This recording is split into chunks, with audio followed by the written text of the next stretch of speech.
ఆ ఇద్దరు నేతల మధ్య ఆరోపణలు ప్రతి ఆరోపణలు కొనసాగుతూనే ఉన్నాయి. మాటల తూటలు పేలుతూనే ఉన్నాయి. మీడియా సమావేశాలు పెట్టి ఒకరి మీద మరొకరు దుమ్మెత్తి పోసుకుంటున్నారు. వారిలో ఓ నాయకుడు అధికారం లేకపోయినా సరే ఏ మాత్రం తగ్గడం లేదు. రాష్ట్రంలోని 13 జిల్లాల్లో పరిస్థితి ఒకలా ఉంటే ఆ జిల్లాలో మాత్రం చాలా డిఫరెంట్గా ఉంది. రాజకీయంగా అగ్గి కూడా రాజేస్తుంది. ఇంతకీ ఆ నేతలు ఎవరు? ఎందుకు వారి మధ్య అంత వైరం?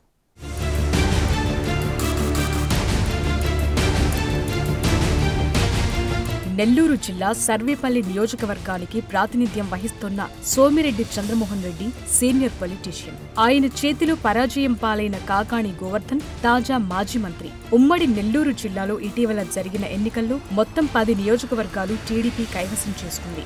దాంతో ఓడిపోయిన నేతల్లో పలువురు సైలెంట్ అయిపోయారు. కొందరైతే ఎక్కడున్నారో కూడా తెలియటం లేదు.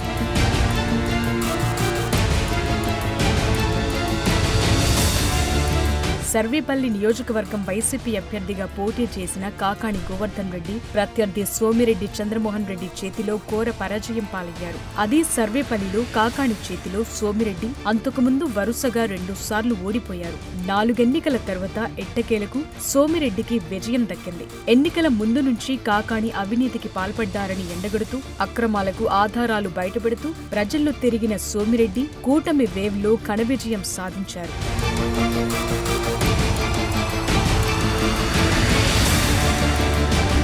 ఓటమిని ఓర్చుకోలేని కాకాణి ప్రభుత్వం వచ్చి 100 రోజులు కాకపోయినా మీడియా సమావేశాలు పెట్టి అసత్య ప్రచారాలకు దిగుతున్నారని సోమిరెడ్డి ధ్వజమెత్తుతున్నారు. పొదలకూరు మండలం సూరాయపాళెం ఇసుక రీచ్ అసలు ప్రారంభం కాకపోయినా 100 కోట్లు దోచేయటానికి తాము ప్రణాళిక సిద్ధం చేసుకున్నామని ఆగమాగం చేస్తున్నాడని సోమిరెడ్డి ఆరోపిస్తున్నారు.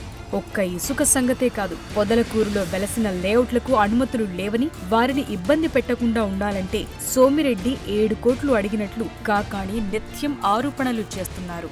నేను మిమ్మల్ని అడిగేది ఒకటే ప్రశ్న అడుగుతున్నా. మీరు అక్కడికి వెళ్ళారు, ఏం చూశారు, మీకు ఏం అర్థమైంది అనేటువంటిది చెప్తే దాని మీద మీరు మొత్తం అందరు కలిసి వెళ్ళి మీ భుజాలు మీరు తట్టుకొని రావడం కాదు. మీకు ఒకవేళ ధైర్యం ఉంటే, మీకు చిత్తశుద్ధి ఉంటే, నిజంగా మీరు దొంగలు కాకపోతే అక్కడ జిల్లా కలెక్టర్ గారిని, ఎస్పీ గారిని, మైనింగ్ అధికారులని, ఇరిగేషన్ అధికారులని పిలిపించండి. పిలిపించి ఆ ప్రాంత ప్రజల ప్రజాభిప్రాయ సేకరణ తీసుకుంటే వాస్తవాలు బయటకు వస్తాయి. సోమిరెడ్డి దోపిడీ ఉందా లేదా అనేటువంటిది తెలిసి వస్తుంది. మేమేమన్నాం, 100 కోట్ల రూపాయలకు నువ్వు స్కెచ్ చేసేవాటి ఇప్పటికే మొదలుపెట్టలేదే, మొదలుపెట్టకముందే మీరు 100 కోట్లు అంటున్నారంటే అంటే నీ రాబడిని బట్టి మేము మాట్లాడాలన్నా, నీకెంత రాబడి వస్తుంది అనేటువంటి దాన్ని బట్టి నేను కొన్ని విషయాలు చెప్పాను. ఈరోజు జిల్లా కలెక్టర్ గారు ఇచ్చినటువంటి ప్రొసీడింగ్స్ ఇవి. ఈ ప్రొసీడింగ్స్ స్పష్టంగా ఉన్నాయి. 29 ఆగస్టు 2024 నాడు జిల్లా కలెక్టర్ ఇచ్చినటువంటి ప్రొసీడింగ్స్. ఇది అవునా కాదా చెప్పండి. దీనిలో ఒక 14 దీనికి సంబంధించి గతంలోనే చెప్పాం. Srikrishna sand and ferry boat workers గుంటూరుకు సంబంధించినటువంటిది 14వ నెంబరు. నేను మీకు కాపీలు కూడా ఇస్తా. వీళ్ళు వాళ్ళ బోట్లు తీసుకొచ్చినటువంటి మాట వాస్తవం కాదా?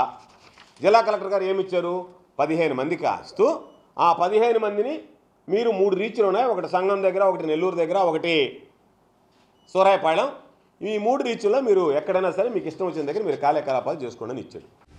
అదలా ఉంటే గత వైసీపీ ప్రభుత్వంలో మాజీ మంత్రి కాకాణి గోవర్ధన్ రెడ్డి చేసిన అవినీతి, అక్రమాలు, కక్ష సాధింపు చర్యలతో అమాయకులపై కేసులు పెట్టడం వంటి వాటిపై ఆధారాలతో సహా ప్రభుత్వానికి సోమిరెడ్డి ఫిర్యాదు చేశారు. అంతేకాకుండా పొదలకూరు మండలం వరదాపురం వద్దనున్న రుస్తుం భారత్ మైన్స్లలో భారీ అవినీతికి పాల్పడ్డాడని 3 రోజుల పాటు అక్కడ సత్యాగ్రహం కూడా చేపట్టానని గుర్తు చేస్తున్నారు. కాకాణి సుమారు 4,000 కోట్లు ఒక్క మైనింగ్లోనే సంపాదించారని సోమిరెడ్డి ఎప్పటికప్పుడు ఆరోపిస్తున్నారు.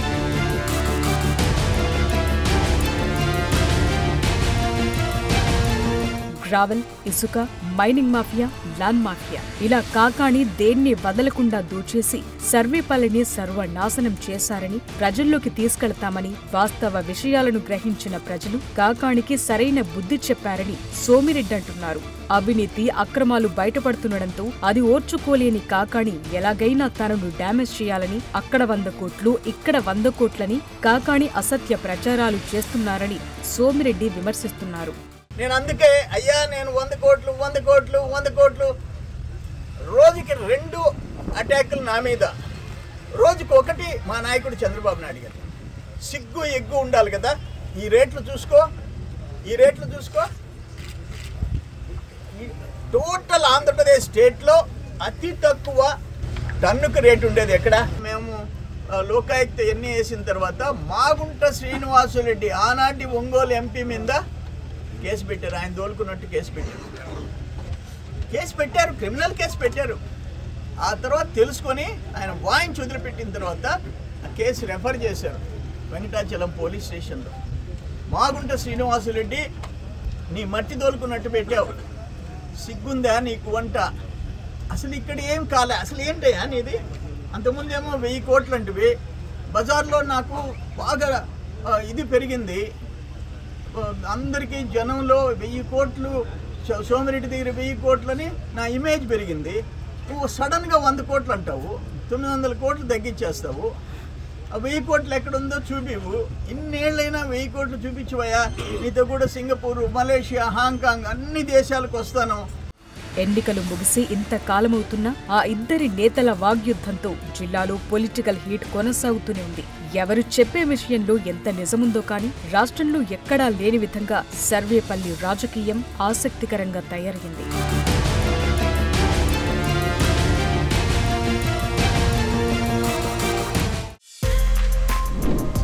For more videos like this, subscribe Big TV channel.